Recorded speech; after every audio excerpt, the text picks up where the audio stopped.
বন্ধুরা, আপনাদের সবাইকে স্বাগত নলেজ অ্যাবাউট স্টক মার্কেট এই ছোট্ট চ্যানেলটিতে।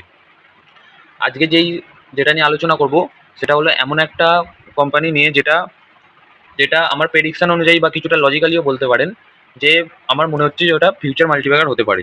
কারণ কোম্পানিটা স্মল ক্যাপ হওয়া সত্ত্বেও যে কোম্পানিটার পোটেন্সিয়াল সেটা খুবই খুবই পোটেন্সিয়াল আছে কোম্পানিটার, এবং ব্যালেন্স শিট যেটা আছে সেটা খুবই সুন্দর এবং স্ট্রং ব্যালেন্স শিট, এবং প্রফিট অ্যান্ড লস যেটা দিনকে দিন বাড়তেই চলেছে, এবং সামনেই কোম্পানির কোয়ার্টার ফোরের রেজাল্ট আছে, এবং কোম্পানিটার দেখা যায় যে কোয়ার্টার ফোরে কীরকম রেজাল্ট করবে।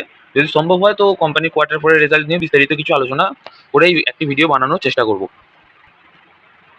চলুন বন্ধুরা, আর দেরি না করে কোম্পানিটার নিয়ে আলোচনা শুরু করা যাক। তার আগে বন্ধুরা একটা কথা বলতে চাই, যদি এরকম ভিডিও আপনারা যদি জানতে চান বা কিছু শেয়ার মার্কেটে নিয়ে সত্যিকারে কিছু শিখতে চান বা কী শিখতে চান সেটাও যদি একটু একটু প্লিজ, যদি মানে খুব তো ভিউজ কমই আসছে, কিন্তু যদি একজনও যদি কমেন্ট করে কিছু লেখেন যে কি জানতে চান বা কিছু, তাহলে ভিডিও বানাতে আরও মানে ইন্সপায়ার হবো, যার কারণে ভিডিও আমি রেগুলার বানাতে পারবো। কারণ একদম যদি না কারোরই ইন্টারেস্ট না থাকে তাহলে একটু বুঝতেই পারছেন, একটু ভিডিও বানাতে খুবই অসুবিধা হয়। একটু যদি আপনারা সহযোগিতা করেন তাহলে আমি চ্যানেলটিকে এগিয়ে নিয়ে যাব। থ্যাংক ইউ বন্ধুরা, আর দেরি না করে চলুন স্টকটি দেখে নেওয়া যাক। এসে গেছি বন্ধুরা আমরা গুগলের ওপর। দেখুন কোম্পানিটার নাম হচ্ছে SBFC finance limited, small business finance credit. কোম্পানিটার নামের উপরেই আপনারা বুঝতে পারছেন যে কোম্পানিটার কাজটা কি হতে পারে। কোম্পানিটার ঠিক কাজটা হলো, কোম্পানিটা ছোট ছোট যেসব বিজনেস আছে তাদেরকে কোম্পানি লোন প্রোভাইড করে, বলতে পারেন একটা NBFC টাইপের কোম্পানি আছে, non banking finance corporation, company. যাই হোক, দেখুন কোম্পানিটা শুরু হয়েছে রিসেন্টলি, দেখতে পারেন এই প্রথম মনে হচ্ছে কোম্পানিটা, এই আজকেই প্রথম কোম্পানিটা যেটা একদম ফার্স্ট থেকে, মানে যখন থেকে শুরু হয়েছে এখনো পর্যন্ত এই মাত্র 2% অল টাইমে 2% প্রফিট দেখাচ্ছে। যাই হোক, কোম্পানিটা এখনো দৌড় কিছুই শুরু হয়নি, একদম এটা বলতে পারেন ফার্স্ট স্টেজ। দেখুন স্টেজ, অনেক রকম কোম্পানির স্টেজ কীভাবে আসেন দেখুন। ছোটোখাটো কোম্পানি যখন ছোটো থাকে, প্রথমত স্টেজ 1 যখন এইরকম কোম্পানি ফ্ল্যাট চলে, তারপরে আসে কখন স্টেজ 2 যখন একদম রকেট বেনে যায় কোম্পানি। কিন্তু আমাদের মতো রিটেল ইনভেস্টাররা যেহেতু মার্কেটকে খুব বেশি স্টাডি করে না, যার কারণে স্টেজ 1-এ কোম্পানিকে ধরতে পারে না। এবং আমি চেষ্টা করব, যদি আপনারা সহযোগিতা করেন তাহলে চেষ্টা করব যে যেসব কোম্পানিগুলো স্টেজ 1-এ আছে সেগুলোকে প্রথমত আগেই ধরার জন্য, কিংবা যেগুলো স্টেজ 2-এ চলে গেছে সেগুলোকে একটু অ্যাভয়েড করার জন্য। কেন স্টেজ 2-এ অ্যাভয়েড করার জন্য বলছি সেটাও দেখে নেবো। দেখুন, যখন ফার্স্ট স্টেজ 1-এ পৌঁছায়, তখন যদি ইনভেস্ট করতে পারি তখন স্টেজ 2-এর যে ফায়দাটা সেটা আমরা নিতে পারবো। কিন্তু স্টেজ 2-এর পরেই আসে স্টেজ 3 কোম্পানি, যখন অনেক সময় দেখুন ভালো প্রফিট হয়ে যায়, তার কারণে অনেক সময় প্রফিট বুক করে, যার কারণে কোম্পানি শেয়ার প্রাইস নিচে চলে আসে একটু।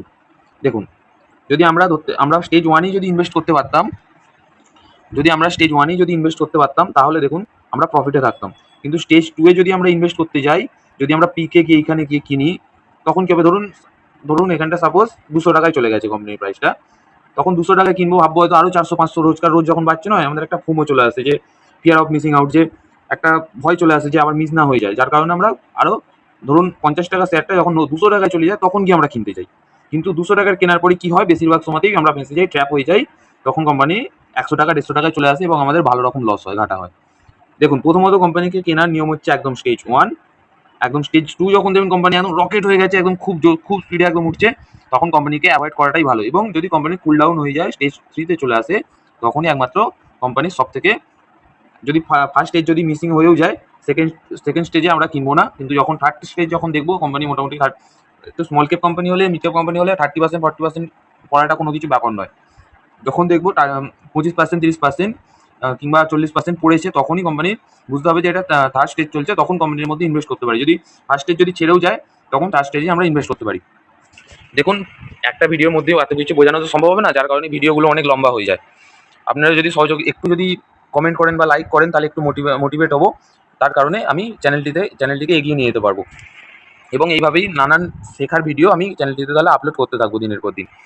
চলুন আর দেরি না করে এবার শুরু করা যাক, এমনি অনেক লেট হয়ে যাচ্ছে। দেখুন কোম্পানিটার মার্কেট ক্যাপ, দেখুন মাত্র 9,500। কোম্পানিটার মার্কেট ক্যাপ 9,000-এরও নিচে ছিল, 7-8 ছিল। তারপরে কোম্পানিটার মার্কেট ক্যাপ 9,000, 9,500, প্রায় 10,000 কোটি টাকারও কাছাকাছি মার্কেট ক্যাপ গেছে। স্মল ক্যাপ কোম্পানি বলতে পারেন একটা। দেখুন কোম্পানিটা এইখানে অনেকটা ডাউন হয়েছিল, তারপর এখন একটু কোম্পানিটা আপ ট্রেন্ডে আছে। দেখুন 1 মাসের ট্রেন্ড দেখুন, কোম্পানিটা একদম আপ ট্রেন্ডে আছে। এবার আমার মনে হচ্ছে যদি কোম্পানি কোয়ার্টার 4 এর যদি রেজাল্ট যদি ভালো দেখিয়ে দিতে পারে, মানে এবারে যে 27 তারিখে বললাম না রেজাল্টটা যে আছে, যদি ভালো দেখিয়ে দিতে পারে আর যদি ব্রেকআউট, দেখুন বন্ধুরা ব্রেকআউট হচ্ছে একটা টেকনিক্যাল ব্রেকআউটও হয়ে যাবে 93.95, মোটামুটি ধরতে পারেন 95-100 যদি কোম্পানি ক্রস করে, তাহলে বুঝতে হবে যে কোম্পানির ব্রেকআউট এসে গেছে। একটা বলতে পারেন মাল্টি ইয়ার ব্রেকআউট ছাড়াও এই কোম্পানিটা এখন নতুন, যার কারণে কোম্পানির মধ্যে একটা টেকনিক্যালও একটা ব্রেকআউট এসে যাবে। আর কোম্পানির ব্যালেন্স শিট বলতে পারেন খুবই সুন্দর, খুবই স্ট্রং, আর প্রফিট অ্যান্ড লসও খুবই ভালো। দেখতে পারেন কোম্পানির কি কাজ করে বা কোম্পানিটা নিয়ে একটু বিস্তারিত আলোচনা করার জন্য আমরা চলে যাব skinner.com-এ। দেখুন বন্ধুরা, আমরা কিন্তু কোনো স্পন্সর ভিডিও বানাচ্ছি না, আর এত ছোট চ্যানেলে কোনো স্পন্সর ভিডিও হবেও না, আর কোনো কিছু রেকমেন্ডও করছি না, কারণ এমনিতে স্কিনারটা হচ্ছে খুবই ভালো একটা ওয়েবসাইট, যেটার মাধ্যমে আপনারা বহুত কিছু একটা কোম্পানি নিয়ে বহুত কিছু আপনারা একটা মানে পেজের মধ্যেই ভালোভাবে সাজানো গোছানো ভালোভাবে আপনারা পেয়ে যাবেন। দেখুন স্ক্রিনারে যখন আমরা যাব এসবিএফসি ফাইন্যান্স লিমিটেড, সরি, দেখুন কোম্পানিটা কি করে দেখুন। কোম্পানির অ্যাবাউটটা আপনারা দেখতে পাচ্ছেন, এখানে এখানে কোম্পানির অ্যাবাউটটা আপনারা দেখতে পাচ্ছেন। ইনকর্পোরেট ইন 2008, মানে 2008 সালে কোম্পানিটা শুরু হয়েছে। SBFC finance limited is a systematically important NBFC offering secure MSME loans and loans against gold. দেখুন কোম্পানিটা দুটো ভাবে বিজনেস করে, একটা হচ্ছে এমএসএমই লোনস দেয়, মানে একদম যে স্মল বিজনেস আছে তাদেরকে লোন দেয়, এবং লোন এগেন্স্ট গোল্ড। দেখুন দুটোই হচ্ছে কি পয়েন্ট কোম্পানির। দেখুন যেহেতু ভারত হচ্ছে একটা ডেভেলপিং কান্ট্রি, ডেভেলপিং থেকে ডেভেলপ হতে গেলে আমাদের সবাইকেই বুঝতে হবে যে মানুষের রোজগার বাড়াতে হবে, এবং বিজনেস না বাড়লে কোম্পানির এই দেশের অর্থনীতি কোনোদিনই সে ডেভেলপ হতে পারবে না। এবং আপনারা দেখতেই পাচ্ছেন যে কিভাবে দিনের পর দিন ছোটোখাটো বিজনেসগুলো কিভাবে গ্রো করছে, কিভাবে ছোটোখাটো বিজনেসগুলোও কিভাবে চেষ্টা করছে তারাও ব্যবসা করার। এখন চাকরির থেকেও বেশি অনেক লোক ব্যবসার দিকে ঝুঁকছে, যার কারণে আমার মনে হচ্ছে যে এসবিএফসি যে যে ফাইন্যান্স যে কোম্পানিটা আছে, এর খুবই ভালো একটা স্কোপ আছে।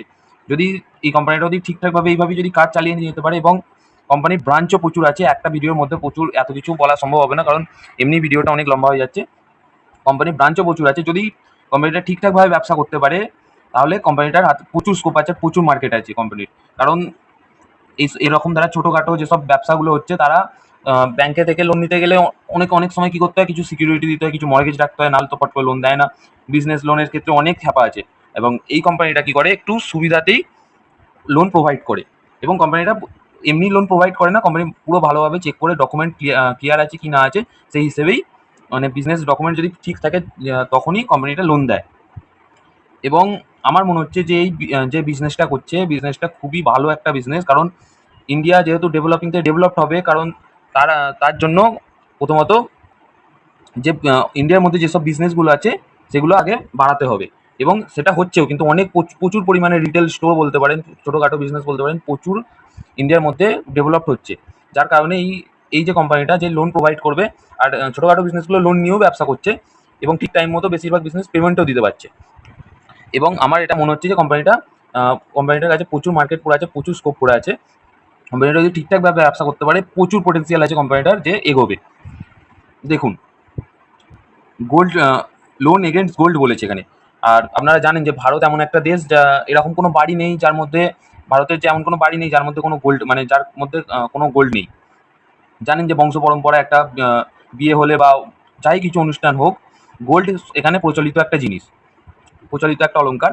এবং এখানে গোল্ড একটা রীতিও আছে যে গোল্ড বন্ধক দিয়ে বা করে গোল্ড বন্ধক দিয়ে একটা লোন তোলার মতো একটা এখানে রীতি আছে, এবং ঠিক সময় মতো গোল্ডটা ছাড়িয়েও নেয়। এইভাবে যে গোল্ড মর্গেজ রেখেছে এটা, সেটাও খুব ভালো চলে, কারণ মুথুট ফাইন্যান্স দেখতে পাচ্ছেন যে কিভাবে এগোচ্ছে। মুথুট ফাইন্যান্সের মেন যে কি পয়েন্ট সেটা গোল্ড লোনই। আর এই কোম্পানিটাও দেখুন এক তো হচ্ছে একটা ফিউচার একটা স্কোপ আছে এমএসএমই লোনের, তার উপরেও গোল্ড লোনের ব্যবসা করছে কোম্পানি। চলুন আর দেরি না করে কোম্পানিটার ব্যালেন্স শিটটা এবং প্রফিট অ্যান্ড লসটা একবার দেখে নিই।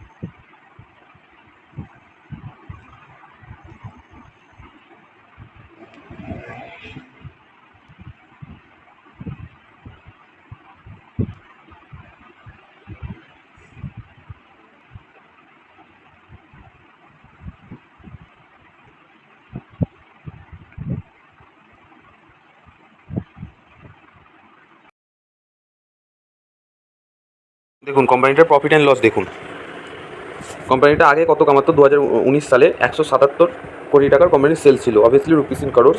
177 থেকে জাম্প দেখুন 445, 510, 529, 734, সাইড নাও 947। দেখতে পাচ্ছেন কোম্পানির সেলসেরও কীরকম জাম্প। আর সেলস যদি ভালো গ্রো করতে থাকে 90% চান্স কি প্রফিটও গ্রো করবে। দেখুন অপারেটিং প্রফিট ছেড়ে দিয়ে আমরা নেট প্রফিট দেখতে পারি।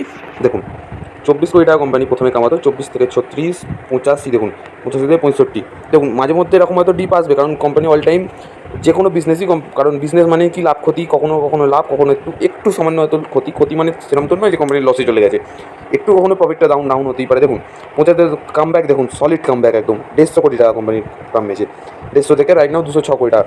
কোথায় 2019 সালে কোম্পানি কোথায় কামাতো 24 কোটি টাকা মাত্র, সেখানে এখন কোম্পানি কত কামাচ্ছে 206 কোটি টাকা।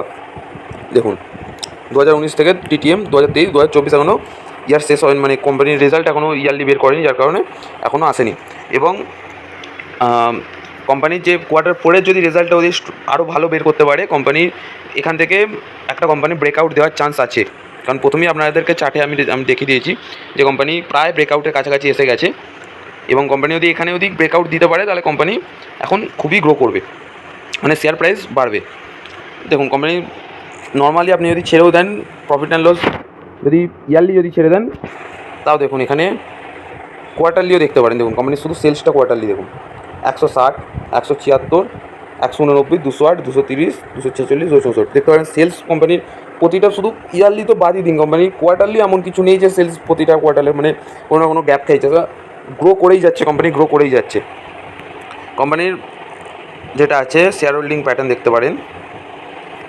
দেখুন প্রোমোটার ফরেন ইনস্টিটিউশনাল ইনভেস্টার আর হচ্ছে ডোমেস্টিক ইনস্টিটিউশনাল ইনভেস্টার। দেখুন প্রোমোটার দেখুন 60%-এর উপর, ফরেন ইনভেস্টার প্রায় 3%, ডোমেস্টিক ইনভেস্টার প্রায় দেখুন 13.5%-এরও বেশি।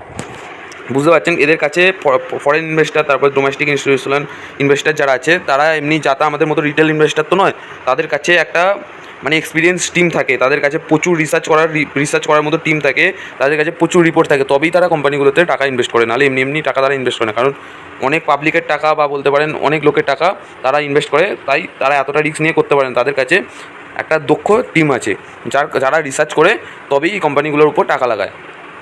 দেখতে পারেন কোম্পানির এই স্মল ক্যাপ কোম্পানি হওয়া সত্ত্বেও কতটা ফরেন ইনভেস্টার আর ডোমেস্টিক ইনভেস্টারও দেখুন কত মানে আগ্রহী এই কোম্পানিটার উপরে। পড়ে থাকা 22% আমাদের পাবলিক। দেখুন কোম্পানির বিজনেসটা আরেকবার আপনাদেরকে বলে দিতে চাই। দেখুন আপনাদের যে কোম্পানিটা যেটা বলেছি, ভারতকে ডেভেলপ হতে গেলে ভারতে বিজনেস বাড়াতে হবে, আর এই কোম্পানিটার কাজই হচ্ছে যে ছোটোখাটো বিজনেসগুলো আছে বিজনেসগুলোকে লোন প্রোভাইড করা। কোম্পানিটা ওদের ঠিকঠাকভাবে তার লোন যদি রিকভারিও করতে পারে, এখনও পর্যন্ত তো কোম্পানি ঠিকঠাকভাবেই চলছে। যদি ভবিষ্যতেও যদি কোম্পানি যদি ঠিক এইভাবেই কাজ চালাতে পারে তাহলে কোম্পানিটার পক্ষে মানে খুব একটা কঠিন হবে না যে কোম্পানিটা মার্কেট ক্যাপ বাড়ানোর জন্য। 40,000 50,000 কোটি টাকা কোম্পানির মার্কেট ক্যাপ হওয়াটা খুব একটা কঠিন জিনিস নয়, খুব একটা হবে না, কঠিন হবে না। কোম্পানিটা খুবই ভালোভাবে গ্রো করে যাবে। এবং আপনাদের যদি মনে হয়ে থাকে যে কোম্পানিটার সত্যি বিজনেস মডেল ভালো, তাহলে সত্যি কমেন্ট করে জানাবেন, এবং কোম্পানিটাকে আপনারা ওয়াচ লিস্টে পারেন সেভ করে রাখতে পারেন, কিংবা একটা দুটো কোয়ান্টিটি আপনারা বাই করে কোম্পানিটাকে ওয়াচ করতে পারেন যে কোম্পানিটা কীভাবে কাজ করছে। এবং কোয়ার্টার 4 সামনেই 27 তারিখে রেজাল্ট আছে, হয়তো এই ভিডিওটাতে সম্ভব হবে না ব্যালেন্স শিট কোম্পানির ভিজিট করা, যদি সম্ভব হয় তো 27 তারিখে যে রেজাল্ট আছে আপনারা কমেন্ট করে জানাবেন। যদি মানে রেজাল্ট বিস্তারিত আলোচনা যদি আপনারা জানতে চান রেজাল্ট নিয়ে, তাহলে কমেন্ট করে জানাবেন, তাহলে আমি সেই মতো তাহলে চেষ্টা করবো যে কোম্পানির একটা ডিটেলস অ্যানালাইসিস মানে ডিটেলস যেটা আছে রেজাল্ট নিয়ে আলোচনা একটা করতে আসে, তখনই তাহলে আমি সেই ভিডিওতেই আমি কোম্পানির ব্যালেন্স শিটের নিয়ে একটা ভিডিও বানাবো। দেখুন বন্ধুরা, আপনাদের যদি 99% যে মানে আনসাকসেসফুল যারা ইনভেস্টার আছে তাদের থেকে যদি 1% সাকসেসফুল ইনভেস্টারে যদি পরিণত হতে হয় বা ওই দলের মধ্যে যদি আসতে হয়, তাহলে একটা জিনিস আপনারা মাথায় রাখবেন। দেখুন শেয়ার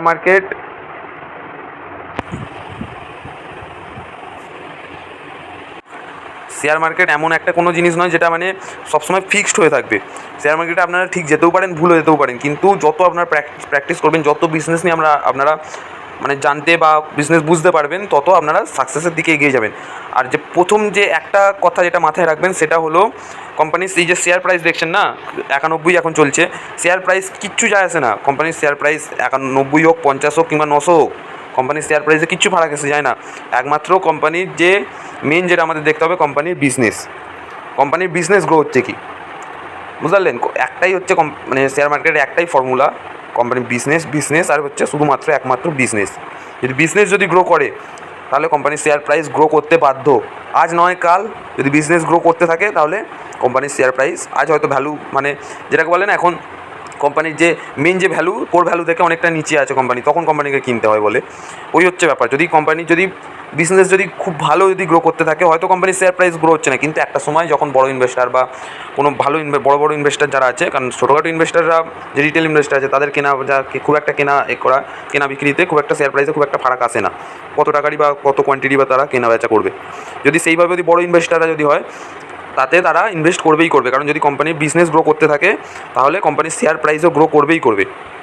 এটা শেয়ার মার্কেটের হচ্ছে একটাই ফর্মুলা, শুধুমাত্র হচ্ছে বিজনেস আর বিজনেস। দেখুন বন্ধুরা, আমি চ্যানেলটি আপনারা জানেন যে নতুন শুরু করেছি এবং আপনার ভিউজ হয়তো কম আসছে, কিন্তু যদিও ভিউজ কিছু এসে থাকে, যদি ভিডিওটা এতক্ষণ ধরে যদি ধৈর্য ধরে আপনারা যদি শোনেন তাহলে প্লিজ কমেন্টে একটা অন্তত হলেও কমেন্ট করবেন যে ভিডিওটা আপনার কীরকম লাগলো, এবং কিছু যদি ফিডব্যাক দেওয়ার থাকে তাহলে আপনারা দেবেন। তাহলে কী হয়, আমরা একটুখানি ইন্সপায়ার হবো এবং আরও এরকম ভিডিও বানাতে মোটিভেট হবো। নাহলে আমারও একটু মানে অসুবিধা হচ্ছে, কারণ আপনারা যদি একটুখানি সহযোগিতা করেন বা একটু কমেন্ট করে লাইক করে আপনারা যদি একটু মোটিভেটেড রাখেন আমাকে, তাহলে আমিও আপনাদেরকে কিছু যেইটুকু আমি শেয়ার মার্কেট নিয়ে নলেজ জানি সেইটুকু আপনাদেরকে শেয়ার করতে পারবো আমি। থ্যাংক ইউ বন্ধুরা, আবার দেখা হবে তাহলে নেক্সট ভিডিওতে। কেমন লাগলো ভিডিওটা আপনারা প্লিজ কমেন্ট করে জানাবেন।